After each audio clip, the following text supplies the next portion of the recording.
विष्णु श्रेष्ठ का जन्म 1975 बच्चा देवराली खोला, वार्ड नंबर 9, नेपाल के पश्चिमी भाग में परबत जिले में हुआ था। भारतीय गोरखा रेजिमेंट में भर्ती होने के बाद वह और उनका परिवार पोखरा चले गए। सितंबर 2010 में विष्णु श्रेष्ठ रांची से गोरखपुर जा रहे थे। वह मौर्य एक्सप्रेस, जो हटिया से गोरखपुर जाती है, से यात्रा कर रहे थे। वह अपनी खिड़की की सीट पर बैठकर दृश्य का आनंद ले रहे थे जब ट्रेन पश्चिम बंगाल के घने जंगलों में प्रवेश कर गई। आधी रात के आसपास ट्रेन अचानक रुक गई और हथियारबंद डाकू हर दिशा से ट्रेन पर चढ़ने लगे और साथ ही यात्रियों को डराना शुरू कर दिया। उन्हें चाकू, क्लब और तलवार से लूट लिया।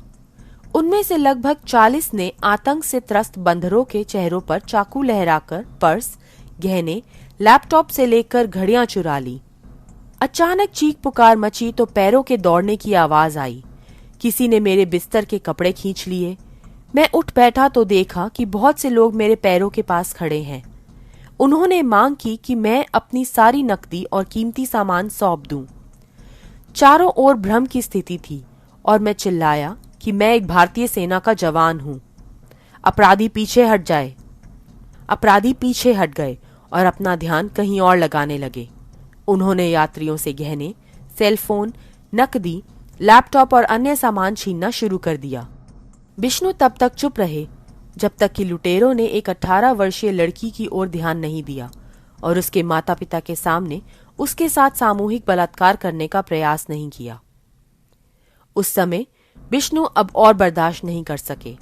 वह उठा, अपनी खुकरी खींची और एक बहादुर गोरखा सैनिक की तरह लुटेरों पर हमला किया। उसने महिला हमलावर को पकड़ लिया और उसे मानव ढाल के रूप में इस्तेमाल किया। इसके बाद उसने 3 चोरों को मार डाला और 8 अन्य को गंभीर रूप से घायल कर दिया। जो लुटेरे थे वे भाग गए। इस घटना के बाद विष्णु के बाएं हाथ में ब्लेड की गंभीर चोट थी, लेकिन इसने उन्हें अपने आसपास के यात्रियों की सुरक्षा सुनिश्चित करने से नहीं रोका। 20 मिनट में पूरा एपिसोड खत्म हो गया। अगले स्टेशन पर पुलिस और आपातकालीन कर्मी इंतजार कर रहे थे। वे विष्णु को तुरंत अस्पताल ले गए। उसे पूरी तरह से ठीक होने में करीब 2 महीने का समय लगा। शुक्र है कि पुलिस ने लुटेरों को गिरफ्तार कर 4 लाख रुपए का कीमती सामान, नकद, सोने का हार, सेलफोन, लैपटॉप और अन्य सामान बरामद किया। विष्णु को उनकी बहादुरी के लिए सिल्वर प्लेटेड खुकरी और 50,000 रुपए नकद बोनस के साथ साथ गिरोह के सदस्यों के सिर पर इनाम के रूप में 2 पदक मिले। जिस लड़की को उसने बचाया, उसके परिवार ने भी उसे नकद इनाम देने की पेशकश की, लेकिन हमारे बहादुर सिपाही ने इससे इनकार कर दिया।